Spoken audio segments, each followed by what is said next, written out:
Então, boa noite. Mais uma vez estamos aqui reunidos no nosso grupo de estudos. Vamos dar continuidade, então, à leitura da quarta apostila do módulo correspondente do nosso curso de treinamento em constelação familiar pelo Instituto Crescer.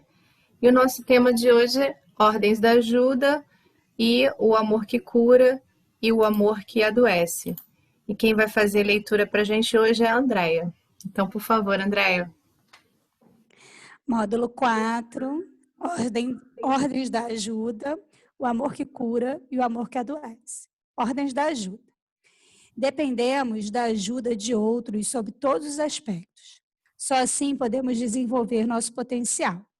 Ao mesmo tempo, precisamos também ajudar os outros. Quando não temos necessidade e quando não podemos ajudar outras pessoas, nos tornamos isolados e definhamos. Assim, nossa ajuda não serve somente aos outros, mas também a nós mesmos.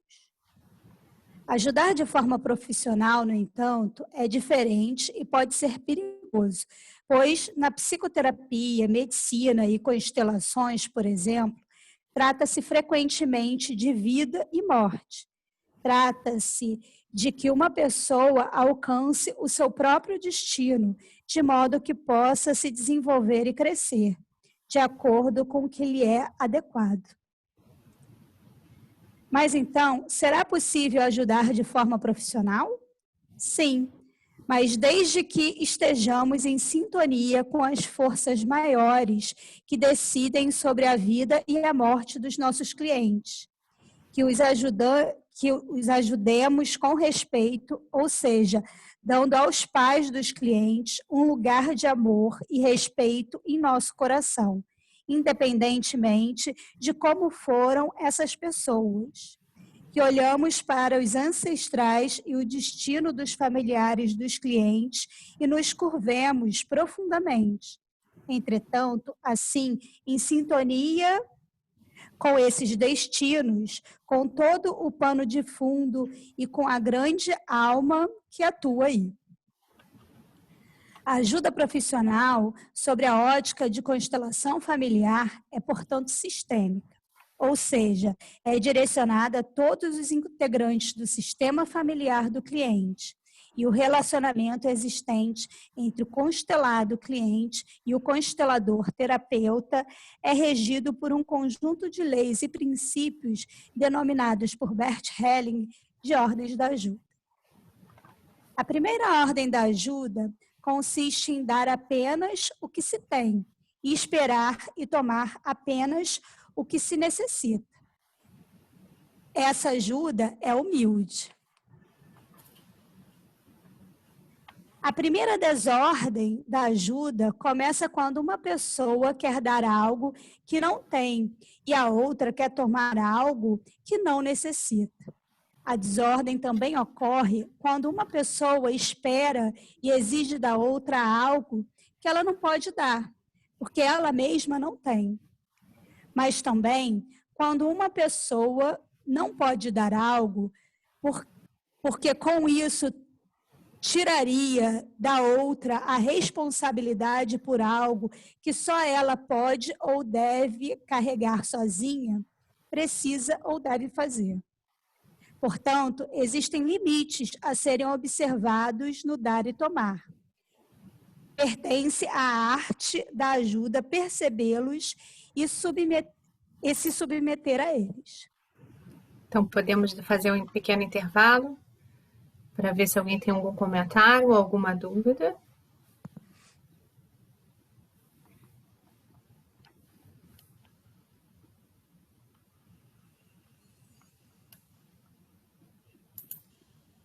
Então, podemos seguir, por favor, Andréia.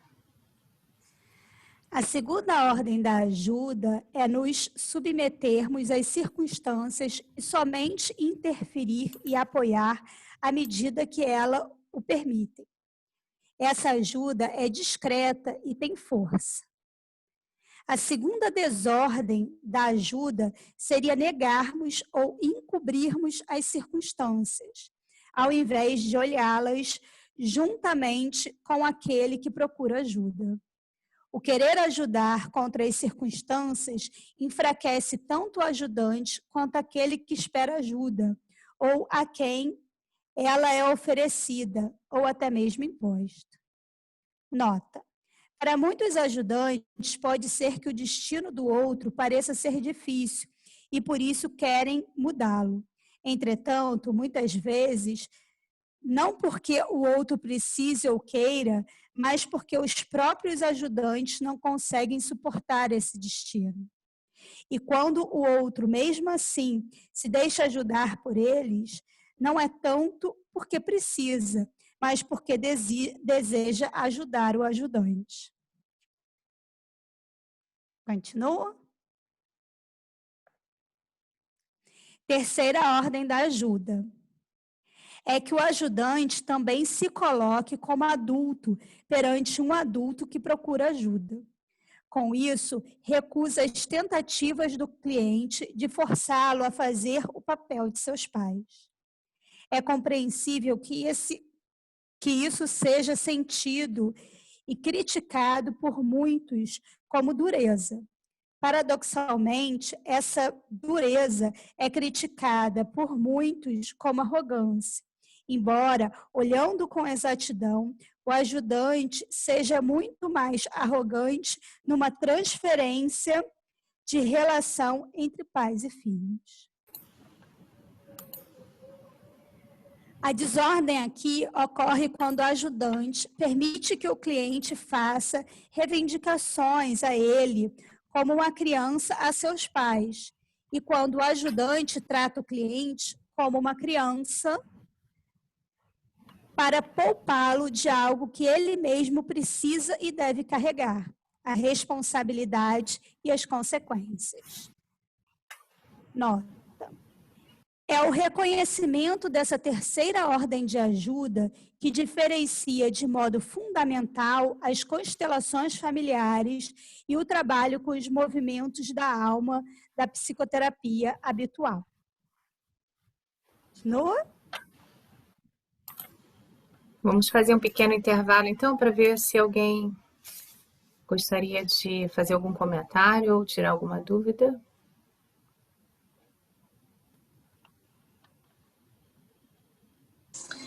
Eu tenho uma dúvida, Cláudia, que essa é a apostila número 4, é isso? É sim, isso. Mas é uma apostila nova, não é antiga, não, né? Ah, isso. Foi aquela que eu mandei para vocês antes a semana passada, porque a gente talvez pudesse começar, né? A apostila nova. Quando tem alteração, eu mando. Veja se você encontra no seu WhatsApp, Vera. WhatsApp da turma, da Corações Sistêmicos, mas foi na semana passada, porque eu dei uma olhada aqui e não achei. Foi na quinzena passada, né? Porque o último que eu recebi foi o 3. Foi a apostila número 3. Então. Depois você mandou. Que a gente faz as alterações, né? Porque eu tô com a outra aqui o módulo 4 da minha turma não tá diferente. Bom, tudo bem. Eu te envio agora também, sem problemas. Tá bom, porque aí eu pego, eu não estou localizando. Obrigada. Imagina. Alguém tem mais alguma colocação sobre o texto? O que a gente está vendo aqui nas ordens da ajuda é fundamentalmente uma relação de troca, né? Então, assim, fazendo uma lembrança aí das ordens do amor, em que a gente tem o pertencimento, a ordem mesmo hierárquica, né? A ordem de chegada no sistema familiar, e aí a relação de trocas entre o dar e o tomar. Aqui a gente está falando de um dar, que é o dar ajuda profissional. Então, só para a gente fazer esse link com as ordens do amor, que é importante, né? Porque a gente vê a relação de troca, a relação de compensação. E aí eu gosto de ressaltar que essa compensação, ela se dá quando, numa ajuda profissional, a gente fica liberado, né? Quando a gente recebe, pode ser financeiramente ou de uma outra forma, o pagamento pela ajuda dada, pela ajuda prestada profissionalmente falando. né? Então, isso é importante a gente lembrar também. Ok? Mais alguma coisa que vocês queiram colocar? Lilian. Pode falar, querida. Pode abrir seu microfone. Eu estava com dificuldade de achar aqui. A segunda e a terceira ordens aí, eu acho que elas se misturam, né? Quase que uma vem a reboque da outra, como se fosse assim. O profissional da ajuda, ele não lida bem com aquela situação que está sendo apresentada para ele, né? Como se ele mesmo não aceitasse aquele problema, né? Ou seja, quisesse modificar aquilo e quando ele, ao fazer isso, é porque ele não reconhece que o cliente tem força, né? O cliente tem o respaldo de toda a sua ancestralidade, do pai, da mãe, né? Então eu vejo como que uma viesse a reboque da outra, assim. É uma boa percepção. E é isso, muitas vezes quando o ajudante, né, o terapeuta, ele mesmo tem que perceber o que pode estar acontecendo com ele, no sistema dele, por que ele quer ajudar tanto assim. Isso me remete também, sabe o que, Lilian? Da análise transacional, na triangulação, né, a figura do salvador. Né? Porque a gente tem o salvador, a vítima e o carrasco, né? O agressor. No salvador, é isso, ele quer dar conta, ele quer fazer de tudo, né? E muitas vezes, quando uma pessoa se coloca nessa posição, ela quer salvar alguém da família dela. Possivelmente os pais ou até mesmo algum outro ancestral. Então, entra nessa dinâmica, né? Nessa triangulação. E aí não confia, tira a dignidade, né, do cliente, porque não confia nele, na solução, e inclusive porque quando o cliente apresenta esse conflito, a gente já sabe, né, que a solução desse conflito está no sistema do cliente, né? Que é o cliente, é o conflito socioafetivo. Então, mais um motivo para a gente ficar numa postura humilde, né? Sabendo que a gente chega por último nesse sistema enquanto ajudante e que, portanto, a gente tem que confiar que o cliente vai ser capaz, né? A gente fica ali numa posição de apoio, né? Apoiando o caminhar do cliente, apoiando o desenvolvimento dele, mas procura ficar nesse lugar, né? De humildade, né? Para poder deixar o cliente se desenvolver, né? Não é isso? Sim. Obrigada. Nada, querida. Mais alguém? Então podemos continuar. Por favor, André. Oi, querido. Cláudia, Oi, Roberto. eu coloquei no grupo a apostila, tá? Ah, tá. Obrigada. Viu, Vera? Roberto já colocou no grupo. Tá bom, então. Obrigada, Roberto. Então vamos em frente. A quarta ordem da ajuda requer que a empatia do ajudante seja focada mais no sistema como um todo do que exclusivamente no cliente. Ele não se envolve num relacionamento pessoal com o cliente. A desordem de ajuda, nesse caso, seria ignorar ou desrespeitar outros membros da família que, por assim dizer, têm nas mãos a chave para a solução.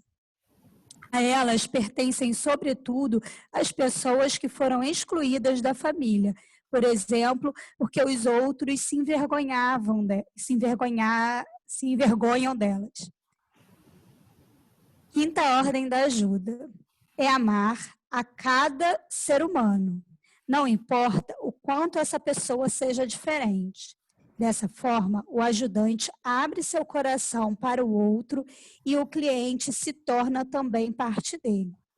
Aquilo que se reconciliou em seu coração também pode se reconciliar no sistema do cliente. A quinta desordem da ajuda é o julgamento dos outros, que geralmente é uma condenação e a indignação moral ligada a isso. Quem realmente ajuda, não julga.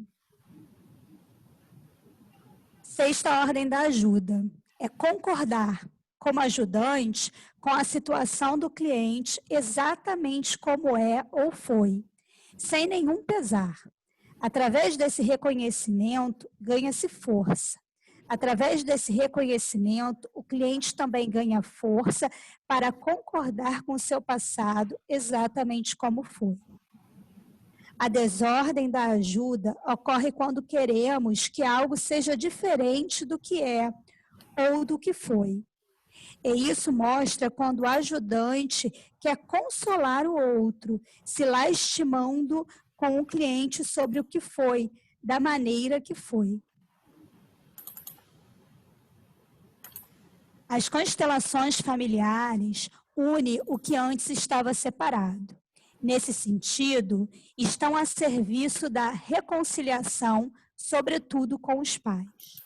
O que impede essa reconciliação é a diferenciação entre bons e maus membros da família, tal como fazem muitos ajudantes, sobre a influência de sua própria consciente e de uma opinião pública que está presa dentro dos limites dessa consciência. Quando um cliente se queixa de seus pais, das circunstâncias de sua vida ou de seu destino, o ajudante simplesmente adota essa visão do cliente. Está mais a serviço do conflito e da separação do que da reconciliação. A ajuda a serviço da reconciliação só pode ser realizada por aquele que der um lugar em seu coração para a pessoa de quem o cliente reclama.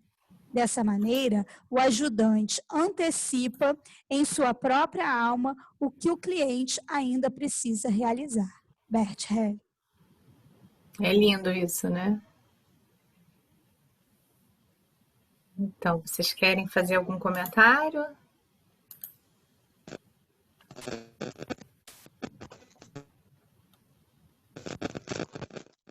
Marisa. Queria colocar. O som tá chiando? Agora melhorou um pouquinho. É. Melhorou? Mais ou menos, né? Mas, mal ou menos. Que pena, né? Logo hoje nas ordens da ajuda, né? É, tá bem chiando mesmo. Tá difícil de ouvir, amiga. E se ela mandar um áudio no grupo e aí a gente coloca aqui, passa o áudio aqui no... Não? É, Melhorou? melhorou muito. Melhorou muito? Muito. Então, peraí. É o fone do Roberto, então. Esse Roberto. Nossa Senhora, que coisa, tudo te contar, viu? Não posso nem reclamar que eu tô no telefone dele, se eu reclamar mais. Aí lá, peraí. O meu nem para isso, aqui além da internet, né? Nem o 4G. Nós estamos no meio da floresta, né? Então acabou. Então, as ordens da ajuda é um tema tão importante para esse trabalho, né? Então, ter muita atenção a isso que a gente está falando, porque é assim que a gente só vai poder ajudar. E esse trabalho da constelação, isso é muito importante, porque a gente só vai poder fazer uma constelação se a gente... o trabalho do ajudante é muito humilde. É muito humilde. E o Bert Hellinger, inclusive, ele contava uma história que uma pessoa, ela conseguia ver, através da sombra que se manifestava ao pé do doente, se ele ia morrer ou não. Uhum.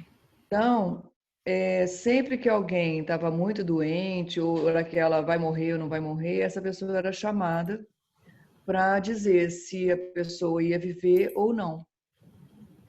E isso, o Bert Hellinger conta essa história para a gente pensar o trabalho do ajudante, né? Daquele que realmente se presta a ajudar. E aí um dia esse cara foi chamado para uma criança. E ao ver a criança, ele ficou com pena da criança, porque ele viu a sombra no pé. Então, o que significava que aquela criança ia morrer. Então, o que ele fez? Ele virou a cama da criança e, ao invés da sombra ficar no pé, ficou na cabeça, porque se a sombra estivesse na cabeça, a pessoa não ia morrer. E assim, a criança não morreu, mas o ajudante morreu. O cara morreu. Então, para a gente pensar que essas nossas ideias, esses nossos sentimentos, quando a gente quer tomar que não é nosso para a gente, essa é a postura da criança. Lembra dessa criança que a gente vive falando, né? Da inocência, do amor cego da criança. O ajudante, ele não pode ter essa postura, né? Esse desejo cego de ajudar ou a arrogância de achar que pode salvar alguém. Isso a gente tem que estar muito atento, porque o desejo natural de todos nós é claro que é ajudar de acordo com o que a pessoa quer, né? E a gente tem que abrir mão disso, do nosso desejo natural e do desejo natural também da pessoa que vem buscar alguma coisa, né? Então, isso é muito importante nas constelações, na terapia, e sempre reconhecer a força do outro e respeitar o destino de cada um. Por isso, tá falhando?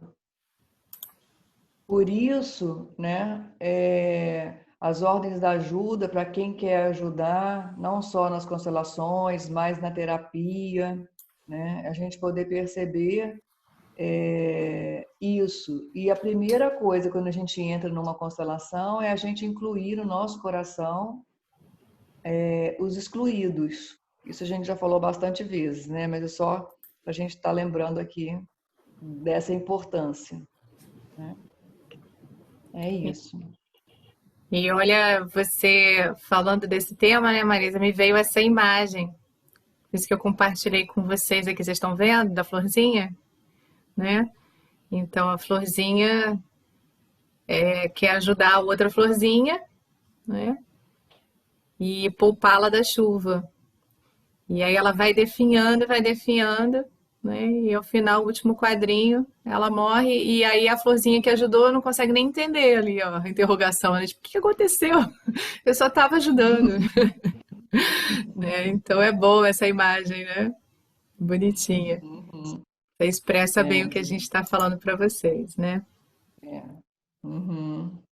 Então, muitas vezes a gente quer ajudar, né? Sem perceber a necessidade também de entender o máximo que a gente puder o mundo do outro. E essa é uma das características principais do pensamento sistêmico, que é a intersubjetividade. Então, querer colocar ou querer impor o que a gente acha que é certo, o que funcionou muitas vezes para a gente, né? Mas a gente não sabe se funciona para o outro, né? Então, é perceber esse lugar também que a gente está ali à disposição, mas está centrada em sintonia, que é isso que o Bert Hellinger fala bastante, né? Quando a gente está em sintonia com não só o próprio cliente, mas também com todo o sistema familiar dele, né? E é essa postura que a gente aprende, vai aprendendo, vai treinando, né? E vai se desenvolvendo cada vez mais. Muito bom. Continua. Por favor. Se alguém não tiver mais... Vai? O amor que cura e o amor que adoece. Como já sabido, a constelação familiar é uma abordagem fenomenológica, baseada no uso de pessoas ou objetos para representar membros da família ou grupo social do cliente. e trabalhar um tema específico trazido por este. O tema pode envolver seu relacionamento de casal, suas relações familiares, comportamentos persistentes e repetitivos, seu emprego e meio profissional, um destino familiar recorrente e, algumas vezes, um quadro patológico, uma doença física ou psíquica que marca seu corpo ou o percurso do histórico familiar. No olhar da constelação, trata-se de averiguar se no sistema familiar ampliado existe alguém que esteja emaranhado nos destinos, escolhas e crença de membros anteriores desta família. Trazendo-se à luz esses emaranhamentos, a pessoa consegue se libertar mais facilmente deles.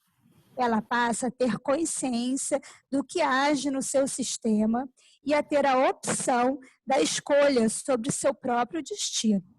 O mesmo ocorre no caso de uma doença grave, que pode representar algo não solucionado no histórico familiar e que se manifesta em um ou mais de seus membros, em determinada geração ou seguindo destino semelhante por algumas gerações. Existe uma conexão entre doenças graves e emaranhamentos nos destinos de membros da família. Às vezes, por meio de uma doença, manifesta-se algo que o doente não quer reconhecer. Por exemplo, uma pessoa, uma culpa, um limite, seu corpo, sua alma, uma tarefa ou um caminho que deva seguir. A doença obriga a mudança. Por isso, o constelador alia-se ao motivo e ao objeto da doença. A pessoa excluída, a culpa refutada, o corpo desprezado, a alma abandonada. Quando isso é colocado em ordem, o doente pode viver melhor. Ele também pode morrer melhor quando chegar a hora. Há uma dinâmica silenciosa e sutil atuando sobre todo o sistema familiar, em sua história, em seus acontecimentos, em sua cultura e linguagem própria. Tal dinâmica atua sobre todo e qualquer sistema e segue leis próprias, as quais Bert Hellinger observou em seu trabalho empírico fenomenológico. Na constelação familiar, olha-se para esse sistema e para a posição e a postura que cada membro e como tais interagem sobre e entre si, buscando por meio de gestos, reposicionamentos e falas alcançar a leveza e ordem perdidas no sistema. Quando se pode criar uma ordem que traga leveza e reconciliação partindo da alma, isso também tem um efeito atenuante ou favorável e, frequentemente, até curativo sobre a doença. Isso, entretanto, em ação conjunta com muitas outras medidas, principalmente aquelas da medicina ou de outras terapêuticas. A constelação familiar deve ser procurada como uma abordagem complementar, nunca como alternativa única, principalmente em se tratando de doenças. Frequentemente, diz-se a um doente que sua enfermidade é de origem psicológica. Isso é vivenciado pelo paciente como uma depreciação, pois este pensa, se eu fosse diferente, seria tudo melhor. Mas não é assim, porque os emaranhamentos que agem por trás disso são inconscientes. O impulso por meio do qual alguém talvez se comporte de maneira destrutiva ou autossabotando é totalmente inconsciente. Somente quando o emaranhamento que age em segundo plano vem à luz, pode-se mudar alguma coisa. Na constelação familiar, o cliente tem a possibilidade de vivenciar e ver a cena familiar, os posicionamentos e vínculos estabelecidos entre os membros e temas de seu próprio sistema. Em doentes com câncer, por exemplo, trata-se frequentemente de que se exponha à gravidade da situação. A gravidade é naturalmente de que se trata de uma doença mortal e que se tem que encarar a morte. Além disso, há todo o envolvimento e dinâmica próprio da estrutura familiar. A doença nunca age apenas sobre o doente, ela age sobre o doente e seu sistema familiar. Na maioria das vezes, as doenças são vistas como algo mau, do qual queremos nos livrar. Mas, ao mesmo tempo, doenças também são processos de cura, principalmente para a alma. Não se pode simplesmente colocá-las de lado. Exatamente algo que foi deixado anteriormente de lado está se manifestando agora, na forma de uma doença. Pode-se ver que quando se admite que uma doença possa servir de uma causa, talvez mais elevada, então ela pode retirar-se. Ela cumpriu o seu dever, mas deve ficar presente, não pode ser jogada fora. Só assim, então, às vezes ela se retira. Então, uma pausa.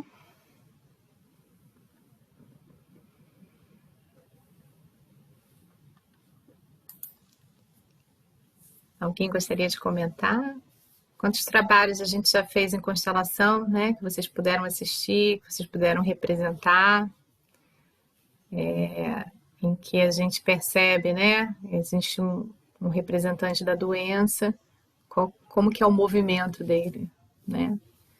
É muito claro isso no campo da constelação, né? Então, quando a gente vê que a doença cumpriu o papel, né, cumpriu a função, muitas vezes ou ela se retira mesmo, vai se afastando, né, vai indo embora, ou às vezes ela vai perdendo a força, vai dando vontade de sentar no chão, de deitar, vai perdendo a força, né?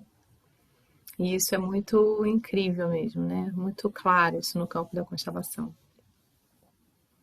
Eu recentemente ouvi uma consteladora falando e que eu gostei muito, até colei a frase no meu banheiro para me lembrar, porque, como vocês sabem, eu tenho uma dor crônica, né, nos quadris, que já está muito melhor, praticamente já foi embora, mas eu me percebo que, eventualmente,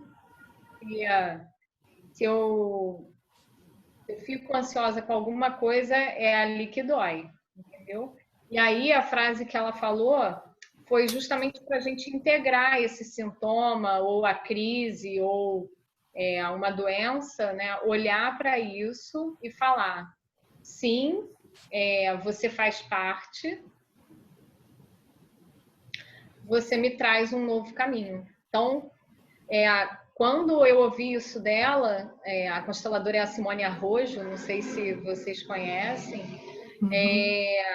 aquilo fez muito sentido para mim, assim, porque é isso, você para de negar, né? Para de se recusar, e recusar alguma coisa que faz parte, que está fazendo parte do seu sistema, né? E quando você interage com isso, consegue dialogar com isso, foi o que você falou, acaba perdendo, pode ser que acabe até perdendo a força, né?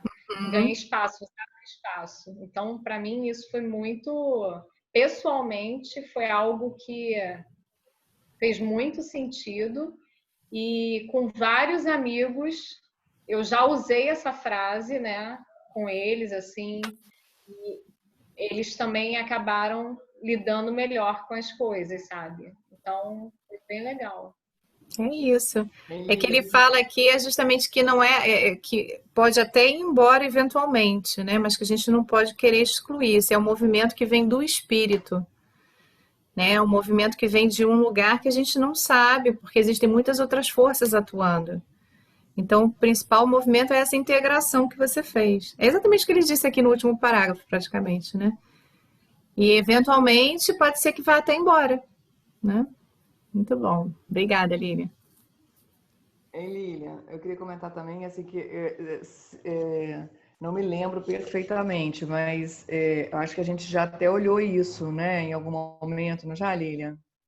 Sim, houve uma constelação em que eu participei, a constelação foi da Cláudia, porque ela tem tendinose. Ela tem exatamente Verdade. a mesma Lembrei coisa. também. Ela me Sabia. escolheu para representar, eu não me lembro agora, eu acho que foi para representar a tendinose.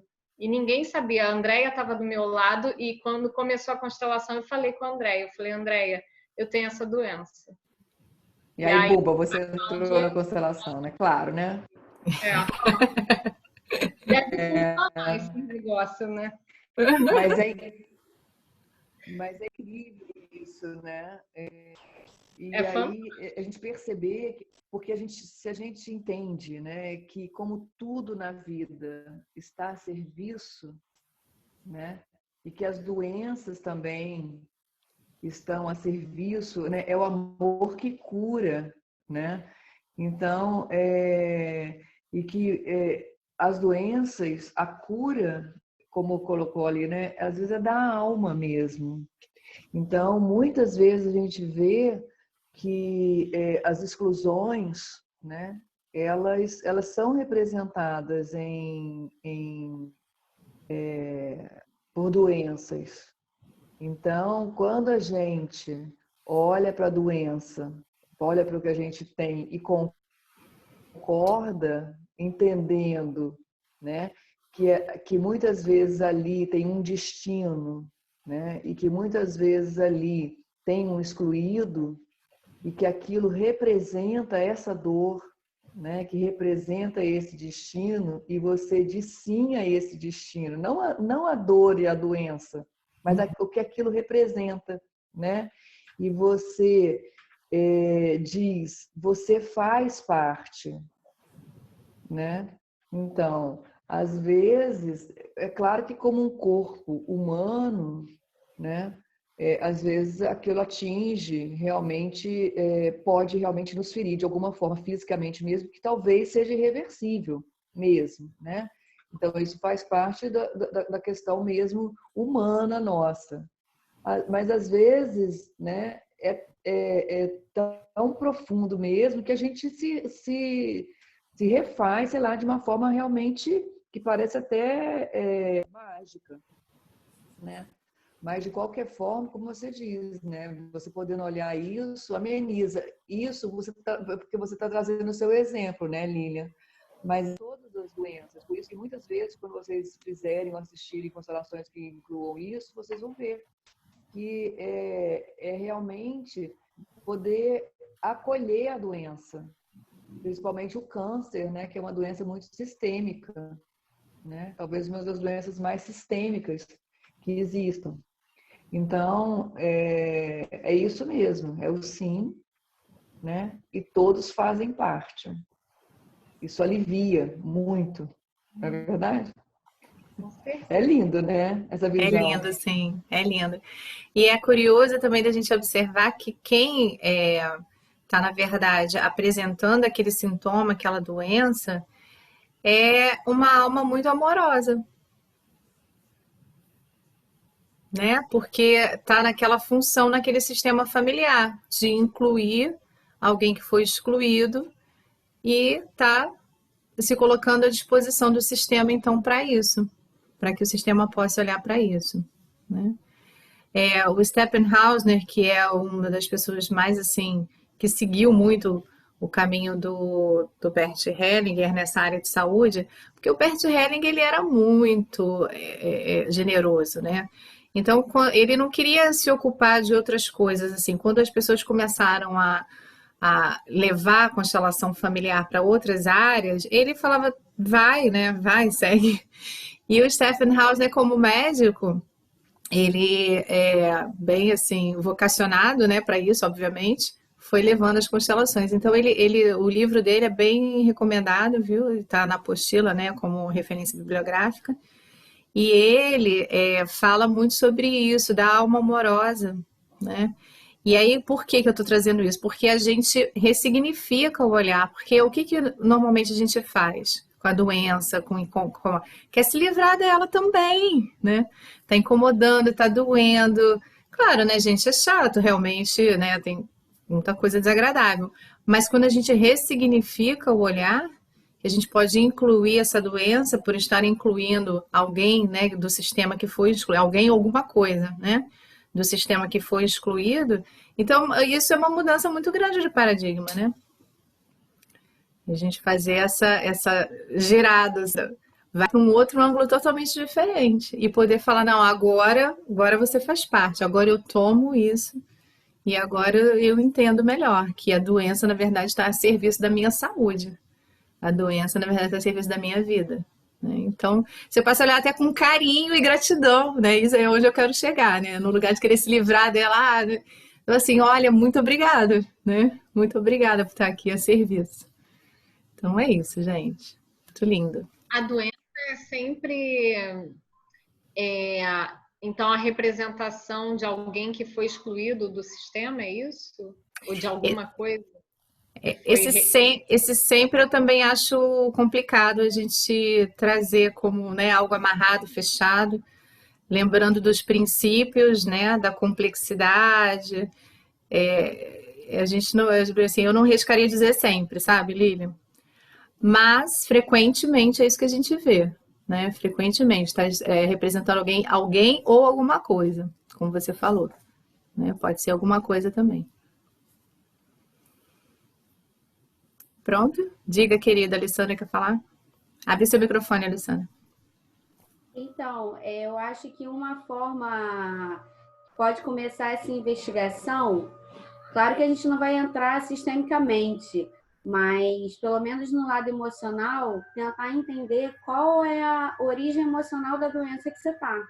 Ela já pode despertar alguma coisa para você começar um tratamento. Porque toda doença vem de um lado emocional, isso é fato. Se as pessoas entendessem isso, tomariam menos remédio, né? Então, é uma investigação que pode começar assim. Pelo menos é como eu tenho levado a minha vida agora.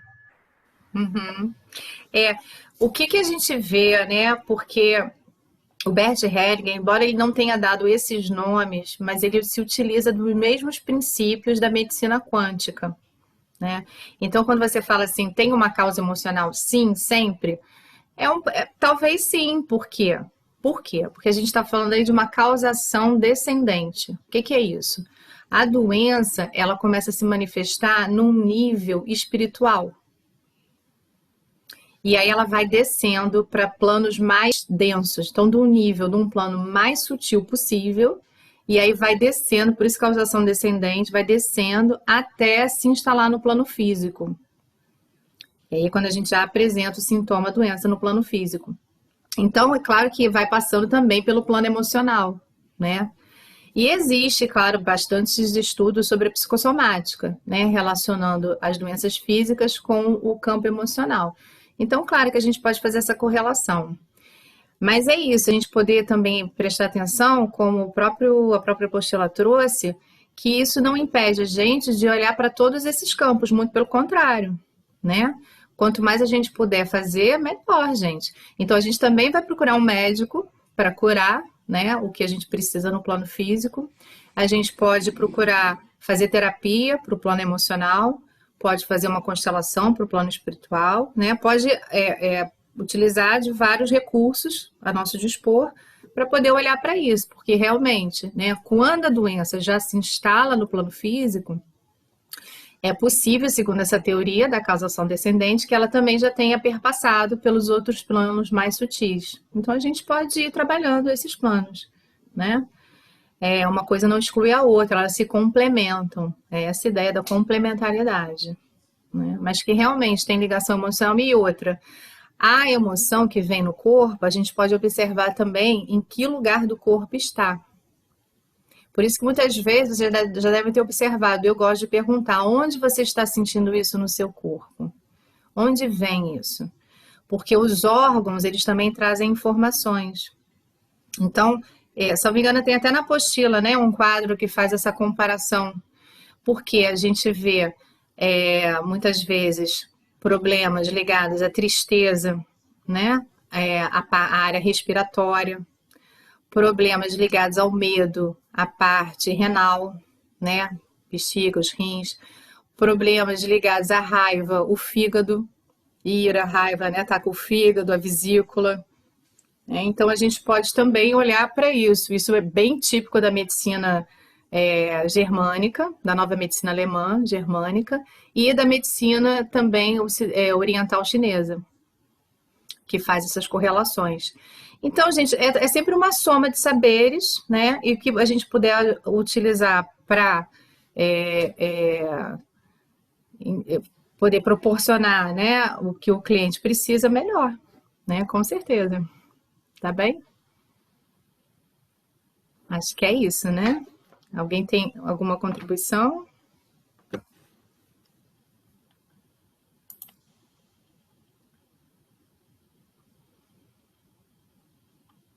Eu estou aqui agora pensando, porque aí a gente já entraria num outro capítulo, que é o amor do espírito, né? O que vocês pensam? Podemos seguir mais um pouco? Vocês podemos? A gente teve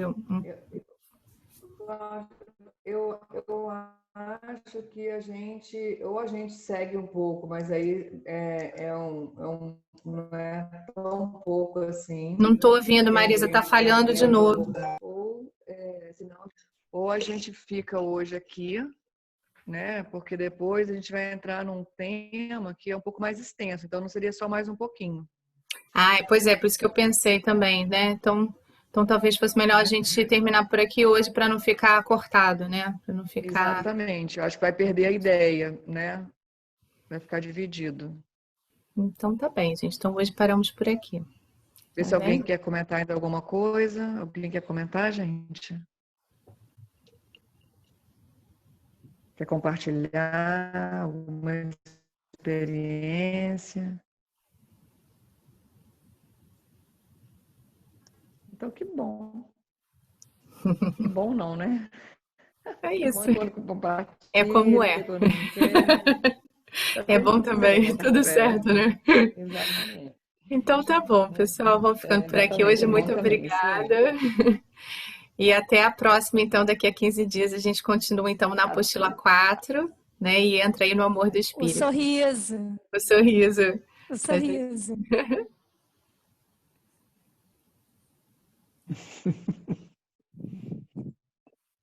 Foi? Foi. Nossa fotógrafa. Oficial. Beijo, gente. Boa noite. Não, Até a próxima. Boa noite, gente. Boa noite. Tchau.